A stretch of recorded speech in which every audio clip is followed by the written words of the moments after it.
Hi, I'm Emma, and this is my personal reflection. I want to start by discussing my involvement in the group assessment, how well we worked as a group, and my direct contributions. So I was immediately drawn to the accuracy aspect of the aware approach. So I volunteered to design a resource focusing on that. My group collaborated really effectively. We worked together through face-to-face, as well as on a shared Google Doc and on Canva. We were able to work independently on sections that we had nominated for ourselves, um, but we also came together to ensure that our presentation was cohesive. It was challenging to meet up face to face sometimes just because of our busy schedule, but that's when we were able to use those collaborative technologies like WhatsApp just to do regular check-ins with each other, and just to ensure that we were organized and the content that we had individually produced was in alignment with each other. Our presentation was designed with the Year 8 food technology class in mind, so we tailored the resources and content according to that. When creating my learning resource, I wanted to develop something fun that would help the students absorb the information without boring or overwhelming them. So for this reason, I chose to develop a really simple educational game to keep the focus on the content. The gameplay itself is basically a true or false kind of activity, which is a really easy concept to grasp and something that the students would most likely already be familiar with.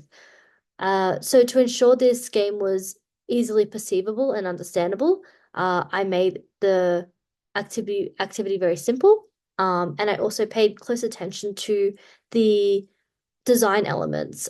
So for example, the cards given to the students to denote their answers, such as the blue tick or the kick, the boot, would be on A4 white cards with a big black symbol of the image, featuring a contrast ratio of 21 to 1. I also considered inclusivity, making sure that the resource could be adapted for students with a variety of needs. For instance, because the activity is heavily reliant on images, this could be a disadvantage for a student that has with visual impairment. So to make this more accessible, an app like Vision AI could be used to transcribe the images into audible descriptions. And this activity actually, because it asks students to judge social media posts and their reliability, it's important that students can recognize the human tone and emotion that are in these texts.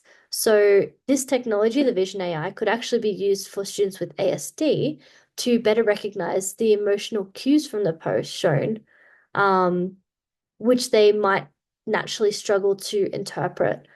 These adjustments ensure that the resource is robust and accessible to everyone. Biggest takeaway from this experience has been learning how to consider accessibility, and the tools that can help with this. This aligns with my teaching philosophy, where I believe that lessons need to have a big focus on accessibility, and it needs to support diverse learners. And the practical skills I've gained from this will allow me to foster an equitable classroom environment where all students can thrive.